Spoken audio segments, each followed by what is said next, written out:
Hi everyone, welcome to my channel. I'm Tarasha. Let's talk about movie news. This will be the first one in the beginning of the year. Let's talk about it. There, there's so much things going on at once sometimes, and this is why I do movie news to keep myself informed and also keep you guys informed. Because knowing the fact I keep movie news in my mind all the time. That's how my mind works these days because I love movies and I love TV shows. Let's talk about some stuff. Let's do this. Makoto Shinkai, who is a director, a writer to some of my favorite anime movies. Now, he has directed Your Name, Weathering with You, and oh, Susume. Hopefully, I said that right. I've watched all three. Now, he has done others, but these are the three that always stick in my mind. Fantastic. I started watching Your Name um I want to say about a good 5 years ago. And I was amazed. And now I see other people watching it. Like, I watched it, like, it came out in 2016. I believe I watched it in 2020 for the first time. I found it, watched it, I've watched it since then about good 50, 60 times. The story, the animation, excuse me, is amazing. The fact, think of Freaky Friday with a boy and a girl and them in each other's lives. It's fantastic. And he also did Weathering with You, which is a girl that can like predict the weather. And then Sume is just this thriller type of thing. It's kind of creepy, but but it's good. It's like a good one. I love all three. Now, Makoto Shinkai has teased that the fact that he's working on something and he's going to tease us this year. Give me it. Give me it. Give me it. Because I like fantastic anime movies. I could sit here and give you a slew of anime movies that I love. Which I'm also working on a video just talking about like my top 10 or my top 15 anime movies that I absolutely love. With him teasing this, I'm trying to figure out what it could be. Because give me all the greatness this year. Give me give me all the anime, animation, give it to me, and I'm just going to sit here, talk about it, and soak it all up. That's what I'm going to do. The next thing that we're going to talk about is Malcolm in the Middle. Malcolm in the Middle is coming back for a 4-part event. And Frankie Muniz is coming back, Bryan Cranston's coming back, and I cannot wait. It does come out April 10th. It's in a few, couple more than a few, but it's coming. Can't wait. Seeing the teaser, I want to watch it. I lived off of Malcolm in the Middle when I was like in my preteens, and I love comedy, and that was fantastic comedy, I believe. Plus, I was also watching it because I love Frankie Muniz because of Cody Banks, and I think he was on Malcolm in the Middle way before he did Cody Banks, but I love Cody Banks and I love Malcolm in the Middle. Cannot wait. Does come out April 10th. Next thing that we're going to talk about, which is going to be the longest thing we probably are going to talk about. Now, I've talked about House of Dragons on here. Fantastic show. Third season is on its way. They did get renewed for a fourth season. Now, it came out a few days ago that after the fourth season, it will be going off. And when I heard that news, I was sad because it's Games of Thrones universe and fantastic.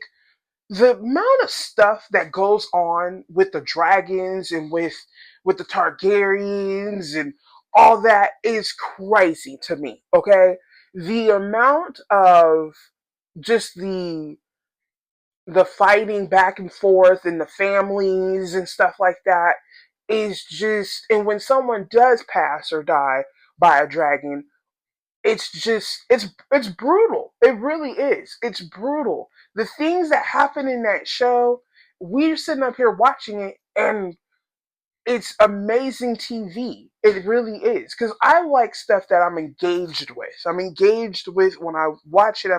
And the amount of stuff that does come out my mouth when I do be watching House of the Dragon, I don't think y'all want to hear. Um, and with the midst of it going off after the fourth season, it's probably because they want to just wrap everything up. Because I do know they have other stuff planned when it comes to the Game of Thrones like universe and stuff, a lot of pre sequels. And I think when you have that amount of, with the excess of Games of Thrones and then the excess of House of the Dragon, and it's doing amazing, and the amount of stuff, a lot of stuff was like for the going into the third season. After the second season, it was it was like, okay, we need more. We need more people finding their dragons and stuff like that. We need more. We build on this, and that's exactly I feel like they're going to do with the third season. I think we did get like first looks, but like now going into after House of the Dragon and the fact that it is going off, there is another show that comes out the 18th of this month, which is Night of the Seven Kingdoms. Now, Night of the Seven Kingdoms, I feel for me, it's about like an honorable knight, also a kid too, and we have not seen this show. We've seen teasers. It got pushed. I think it got pushed back a little bit, but like, because I think it was supposed to come out last year, but it's coming out at the beginning of this year, and I feel like House of the Dragon's probably going to come out around the summer. I feel like, but the fact that we have not seen it, the public have not seen this show yet, it already got renewed for a second season. And when you renew stuff, it doesn't really scare me when they renew stuff and it hasn't got on TV yet. It doesn't scare me at all. It tells me that people that have seen or have access to watch the show already love it so much that the public wants to see a second season, that the public wants to see more story and stuff, because when you have good storytelling and good stories to tell, and you building off those stories, and they're not rehashing the same stuff over and over and over again, and you give us something brand new, we will stay. We will love the story and talk about it and stuff like that. Something else I have to talk about, something just popped up in my head. But like, give me good storytelling, because I've said on here there are absolutely good shows on air. Okay, I just got done talking about my top 5 TV shows from last year, and I talked about The Pit. I talked about Daredevil Born Again. I talked about Marvel Zombies, Paradise, and Adolescence.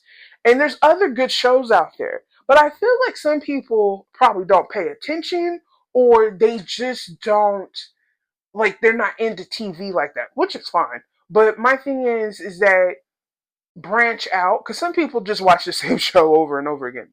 Believe me, I've been there. But for me, discover new shows, discover stuff that you probably think you're not going to like it. Watch the first 2 episodes. That's what I recommend.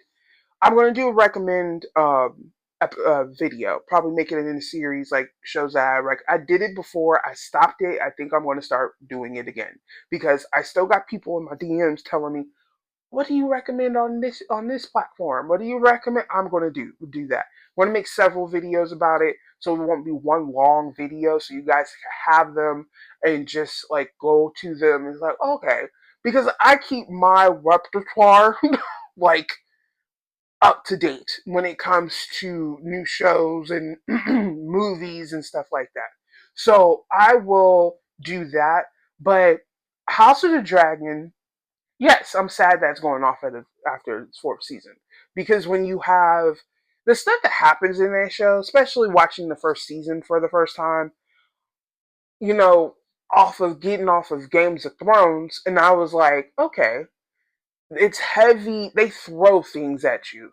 And when they throw things at you, sometimes you don't even see it when it's been thrown. Like the fact that, yes, Allison is her best friend and stuff. I think that's her name. Yeah, Allison. It's just like she's done some stuff. So it's just a lot of stuff. Babies being made, stuff, relationships being made, broken, stepped on, thrown on, all types of stuff. People turning their back on people, people not, just doing cruel things to people oh my goodness. Oh my goodness. Like, it's just a lot. And when it's a lot, but it's not a lot to the point that you're suffocating. It's the point that they explain what's going on perfectly. When you have great actors like Matt Smith, who I love, by the way, and I always do this. Matt Smith, the first time I ever seen him was Doctor Who. And I will continuously to talk about Doctor Who. I did a video not too long ago about Doctor Who, of what's going on with Doctor Who. But, like, I love Matt Smith, right? The characters in that is like, I have to put, I probably will put this when I start. Yeah, I'll probably put this in the beginning. The fact that I've never read any of these books. I've never read it, and you guys know I'm a book lover. I just haven't read any of these books. And I have people in my DMs and comment section talking about read the books. And I'm like, okay, let me read them. So I did officially put them on my list. Okay. That's another thing I do. I try to put all the comic books, manga, and just books in particular, series, and different things and on. I have a list on my tablet. But the fact I need to be organized with these books because I read so much, and I don't even I do pay attention to how much I read, but I go through them and read as many books I can through the week or through the month or whatever because I think books are important. Okay. I don't think I've ever said this before. As a child, I did not like reading. Okay. I see children today that love reading, and I was like, oh, I wish I was like that. I didn't really get into books like that until after high school, and after I turned 18, I fell in love with books. Now, I was already in the comic books. It was easier for me to read a comic book than a regular book.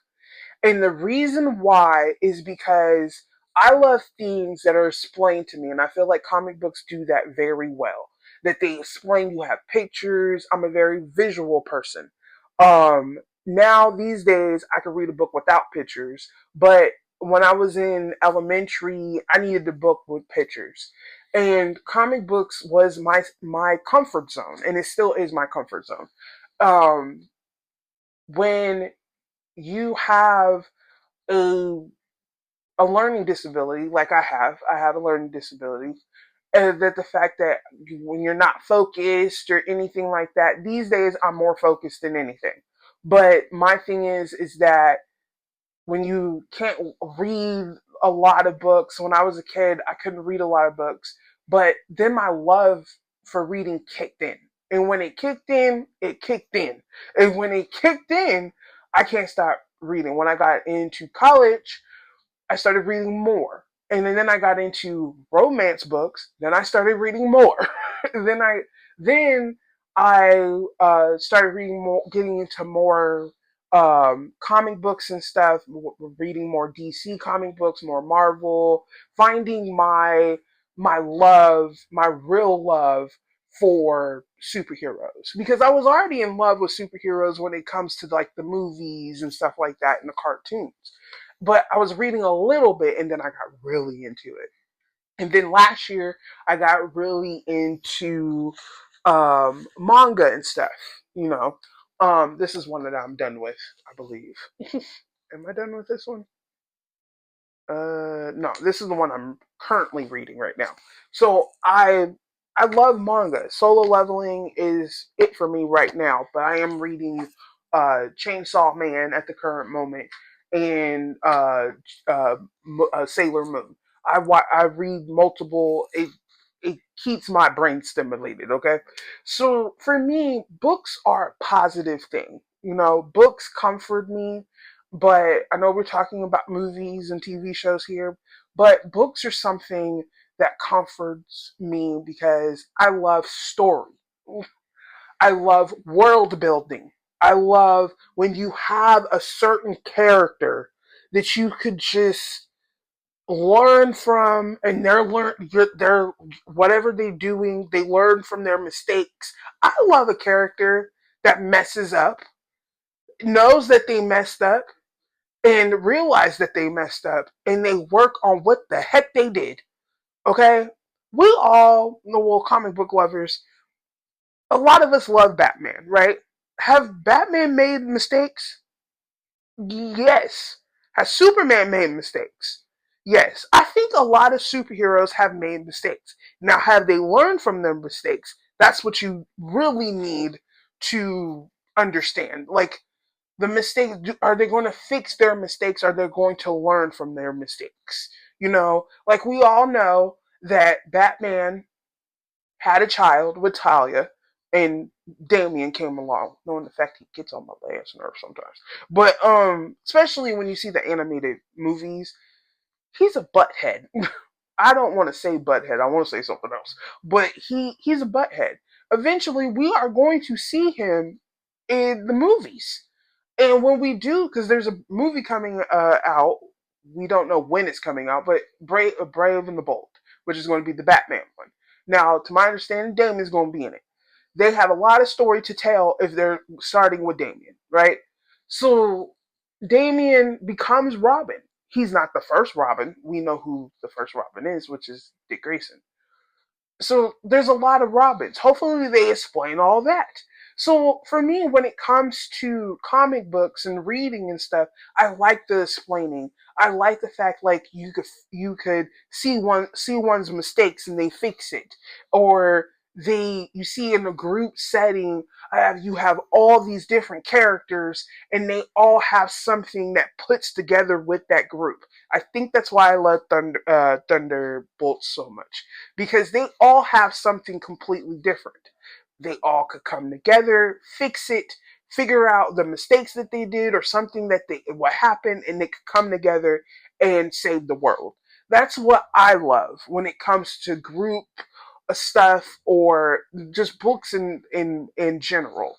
I love stuff like that. When it comes to romance books, I love the like the quirky romance ones, or Shy Girl Jock, or Jock Jock Jock like football player falls in love with, not the typical normal person that a jock is supposed to fall in love with, or neighbor falls in love with neighbor. There's stuff like that. There's different ones, right? So for me, when it comes to reading as an adult, I've learned when I was a kid that okay, I didn't like books as much, but when I got as older and I matured, and I've learned through um my learning disability and being more focused, and there's things that I do that makes me more focused. First of all, for some reason, when I have like background noise like music, I focus more when I read. When the my room has to be completely lit when I do read, I have bad eyes. Um, I leave my reading light on, and turn the blinds have to be complete. There's just the atmosphere makes me more focused. When it's chaotic and stuff, I can't do it. Or listening to an audiobook. listening, I've gotten through a lot of books through just listening through my my pods and just getting through a bunch of books. Same thing with comic books.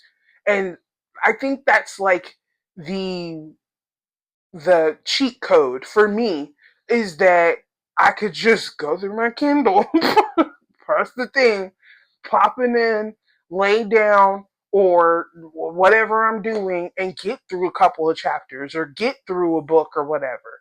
And that's how I try to get through most of my books. Now, don't get me wrong, I'll pick up a book in a minute, start reading, or sit right here and just read, or I'll read. And like I said, I like background noises, so I'll put on a TV show and read the book, but I could pay attention to two things at once, which is kind of weird, but I could do that at once. So I do that. That's how I get through a lot of my books. That's how I love just falling in love with books. It's something different.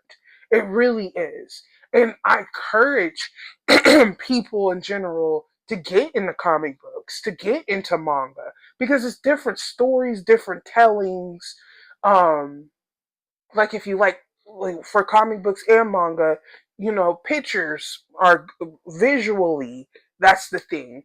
Um, for me, when it comes to comic books, I encourage kids and teenagers to get into comic books. Now, as an adult, this is just a movie critic thing, but like oh, sometimes I'm hoping that when it comes to them writing superhero stories, that they're reading the comic books that the character that they're doing the movie on. And for me, is that it kind of shows when you don't. When you do, and you have people that you have the actors that absolutely love the comic books and they're playing that character and they want to put whatever book is based on a comic book or comic books that it's based on, they're trying to grab that as their character and putting that into the movie. Like I specifically say, I know this video is running long, but specifically they put for the Marvels, when it comes to review bombing, I can't stand it. Okay, let's change the subject just a little bit because I was talking about it the other day. You're gonna see me in the next couple videos talk about Stranger Things. Stranger Things season 5 is over. They did the finale, the 2 hour and something minute finale. I think it was like 2 hours and 15 minutes. I have I thought it was a good finale. Did they personally, in my personal opinion, did they hit everything? No. But there's a Pacific episode from volume 2, which is episode 7, that the fact that the character Will came out. He came out, and there's other things that happen in that episode, but that particular episode got review bombed, and now it's like the lowest rating episode in the history of the show. And because people are crazy and doing that they do, they specifically didn't like the episode, so they review bombed it. Me personally, I thought it was a good episode to to build on. I'll talk way more about it because I'm about to do a Stranger Things thing, but they review bombed it. Another movie, going back to the superhero thing that they were review bombed, is the Marvels. I think with Miss Marvel, Monica, and Kamala Khan was a great story and a great movie. Okay, coming off of the fact that we just seen Miss Marvel from the show, and that was amazing. Hopefully, they do a second season of that because I thought that was really, really good. My thing with the fact that when it first came out in theaters and stuff like that, I thought it was amazing. And then all of a sudden, a hate train was going on. And when a hate train goes on, people are going to follow. And some people, not all people, but some people are going to follow. And when people follow, they follow. And when they follow, they were trying to, oh, the movie's not that great, this, so and so. And I was sitting up here talking about the movie's fantastic. We've seen story, we seen there's so much that they could build on and stuff like that. The movie in particular was I think a great movie. It also goes into fact going into Avengers Doomsday, I feel. And the fact that when the movie came on streaming, it came on streaming, people actually watched it, and people were like, "Oh, this is so good." That tells me people didn't see the movie and they were just following off of someone else's opinion and just following with that. Watch the movie. That's what I say. Watch the movie, watch the TV show, put your own opinion on it. Don't get me wrong, I'm a movie critic. I critic movies and TV shows. Most of the time, yes, I'm going to tell you if a movie's bad. I'm going to tell you if a movie's good or a TV show's good, you know? But I'm not going my thing is that I also want people to watch the movie and voice their own opinion and love the movie in their way. That's for me. That's what I do. But for me, review bombing is just crazy. Is it going to stop? No, probably not. People are just going to continue. If they don't like something, they're going to try to encourage people not to like it. So for me, if I don't like something, I say I don't like something, but I will still say and sit up here and say, watch the movie and you voice your opinion. And to be honest, there's not a lot of movies that I don't like. You know, there's some, but there's not a lot. There's not. I don't have like 50 movies that I don't. There's maybe out of all the movies, knowing the fact I've watched a good chunk of movies last year, I think out of those movies, there was like two movies that I completely didn't really like. Other than that, I loved all the rest of them. But I hope everyone is having a good day. I hope you guys like this video. There will be more movie news coming out this year and TV show news because there's so much stuff going on, and I will voice my opinion about all of it and just having a good time. I say on here that we are going to do things that we absolutely love this year, talk about the things that we love, and just have good debates on it. I hope everyone is having a good day and a good first of the year. Bye.